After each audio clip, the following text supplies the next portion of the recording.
A new dark chapter is ahead for Young and Restless, Newman family, and what we're referring to has nothing to do with Kane Ashby. Young and Restless viewers got nervous when Cole returned home from an extended business trip with a debilitating cough and no energy, but it was what came next that made it all more alarming. At Nikki's birthday party, Victoria's ex-husband and current lover suffered a significant coughing fit and some wooziness whilst on the dance floor with her. Despite insisting that he was on the mend from his mystery ailment, he had also had a dizzy spell at Crimson Lights previously. We should have known something was coming, then, when he turned up late to the birthday bash and blamed it on some complications related to this bug he's been battling. Before we knew it, Cole had suffered a setback and Victoria was hollering for someone to call 911. In typical stubborn male soap character fashion, Cole resisted a trip to see the doctor until even he was forced to admit he couldn't go on like that a minute longer. What followed was both concerning, yet hopeful, as Claire's dad was admitted to a top-notch hospital in Chicago. Surely, things would turn around now that he was under excellent care and being treated with antibiotics. Except, Cole still hasn't come home, and when Victoria and Claire met up with Nate whilst in Genoa City to collect a change of clothes, it was revealed that he'd been diagnosed with Legionnaire's disease. This, of course, is a potentially fatal form of pneumonia. The key here, however, is that it's more successfully treated if caught early. Given how long Cole resisted being treated, first quarantining himself in a suite at the athletic club, and then refusing Victoria's multiple attempts to get him to return to the hospital to be assessed, sadly, he may have signed his own death warrant. Indeed, in the preview for next week, we see him informing Claire and Victoria that it's time to say their goodbyes. Young and Restless shocker, Victoria and Claire are set for the ultimate heartbreak. Life in Genoa City is never short on drama, secrets, and heartbreaks. But this time, the storm is heading straight for the Newman family, and it's packing emotional wreckage that could change everything. Victoria Newman and her recently discovered daughter Claire Grace are about to face the kind of heartbreak that soap legends are built on. Trust will be shattered, identities questioned, and love tested in a way neither of them ever imagined. Chapter 1. The calm before the storm. Victoria Newman had finally started to breathe again. After months of emotional whiplash, learning that her long-lost daughter Claire Grace had not only survived but was living under a new identity, the two had begun to build something resembling a relationship. It was slow, careful, and tender. Claire, once manipulated by her deranged great-aunt Jordan, was hesitant but hopeful. Victoria, guarded but desperate to connect, kept opening her heart more and more each day. The Newmans had rallied. Even Victor, ever the cold patriarch, had begun warming up to the idea of Claire as part of the fold. Nikki had extended cautious kindness. Nick and Adam, for once, found common ground in wanting to protect their niece. But in Genoa City, when things start to go right, that's usually when everything falls apart. Chapter 2. A stranger with a secret. It started with a knock on Claire's door. A young woman stood outside, blonde, nervous, and clearly distressed. She introduced herself as Elena Matthews, a name Claire didn't recognize. But Elena knew Claire, or rather, she claimed to.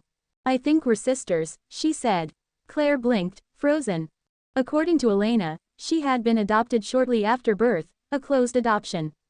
Her adoptive parents had recently died in a car crash, and while settling the estate, she uncovered sealed documents revealing her birth mother, Eve Howard.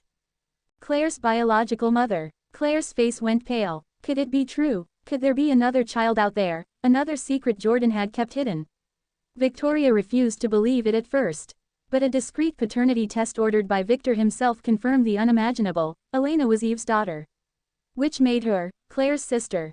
Victoria was blindsided. Her delicate bond with Claire had just found its footing, and now a ghost from the past, another daughter of Eve, was threatening to pull Claire in a new direction. But this was only the beginning. Chapter 3. The Diary. While rummaging through one of Jordan's old safes at the now-abandoned lake house, Adam stumbled upon something chilling, a worn, leather-bound diary belonging to Eve Howard. Within its pages lay a revelation that would shatter Victoria's world. It described how Eve had initially planned to keep both daughters, Claire and Elena, away from the Newmans. She wanted to raise them in secret, fueled by a twisted vendetta against Victor. But after being institutionalized and falling under Jordan's manipulation, Eve had agreed to separate the girls to protect them from Victor's alleged influence. There was also another bombshell buried within those pages. Claire was never meant to be raised by Jordan at all. Victoria was supposed to get custody. But Jordan had staged Claire's death to ensure Victoria never knew. Victoria felt the room tilt as she read the words. She had been robbed not just of Claire's childhood, but of the chance to raise her, love her, protect her. And it was her own family legacy that had caused it. Claire, meanwhile, was devastated. Everything she thought she knew, the pieces she had managed to stitch together about her life, had just unraveled. Chapter 4. Elena's Agenda. At first, Elena seemed sincere. She claimed she just wanted to get to know her sister and understand where she came from. But it didn't take long for her true motives to surface. She started showing up uninvited at Newman Enterprises. She was seen having lunch with a man Victoria recognized from a rival company. Rumors swirled that Elena was shopping around a tell-all memoir. Claire confronted her. Elena didn't deny it. "Why shouldn't I?" she said coldly. "You got the golden reunion. The fancy house, the love, the legacy. I got nothing but secrets and lies. I deserve something too." Claire was furious. "You're trying to sell our pain." Elena's eyes glittered. "I'm trying to survive it." Victoria warned Claire to cut ties, but Claire couldn't bring herself to do it, not completely. She saw in Elena the kind of pain she herself had lived with: abandonment, confusion, loss. But in trying to heal her sister, Claire may have unknowingly opened the door to her own downfall. Chapter 5. The Ultimate Betrayal. Claire had been making strides at Newman Enterprises, slowly earning trust and proving herself. She was even slated to co-lead a new wellness brand Victoria was launching, an attempt to build something for her daughter's future. But just weeks before the launch, confidential company files were leaked to a competitor. Financial projections, supplier contracts, ad campaigns, all gone. The launch was dead. Stock prices dropped. Victor was furious. Victoria was heartbroken. She'd fought to give Claire this chance, this life. All signs pointed to one person: Claire. Security footage showed her logging into restricted files. Her access code was used. Her office keycard had been scanned after hours. It was undeniable.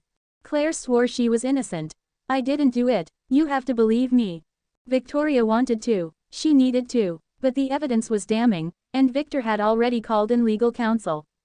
Then came the final twist: footage of Elena entering Claire's office with a stolen keycard. Disguised, gloves on, removing a USB. Elena had framed her sister. Out of jealousy, out of pain, out of revenge. Victoria raced to find Claire, but it was too late. Claire was gone. Chapter 6. The Heartbreak. Victoria sat in her office, alone, staring at her daughter's empty chair. She had fought so hard for Claire, forgiven so much, risked everything, and now Claire had vanished without a trace. She left behind a note. No goodbye, no accusations. Just: "I tried to be who you needed me to be. But I don't know who I am anymore. I need to find out. I love you, Claire." Victoria clutched the note to her chest, tears streaming down her face. The ache was physical. She had lost Claire once before, and now she'd lost her again. Nikki tried to comfort her. Nick offered support. Even Adam, awkward and emotionally stunted, mumbled something that almost sounded like sympathy. But none of it could fill the void. Across town, Victor quietly had Elena arrested for corporate espionage. The scandal made headlines, but even his legendary power couldn't undo the damage.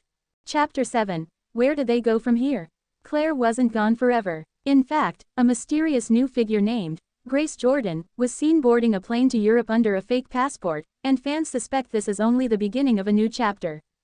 Victoria, meanwhile, is left to pick up the pieces of her heart, her family, and her daughter's shattered identity. She'll likely fight to find Claire again. She'll try to undo the hurt. But some heartbreaks cut too deep. The Newman family has weathered scandal, betrayal, and war. But this, a mother losing her daughter, again, may be the most human and painful tragedy of all. Final thoughts. The Young and the Restless is no stranger to emotional gut punches, but Victoria and Claire's story has all the makings of an epic. A love built too late, trust broken too easily, and a heartbreak that will haunt them both for years. Fans hoping for a reunion shouldn't give up just yet, but don't expect a fairy tale ending either. This is Genoa City, and every healing arc begins with a little heartbreak. Stay tuned, because the next time Victoria and Claire meet, it won't be the tearful hug everyone's hoping for.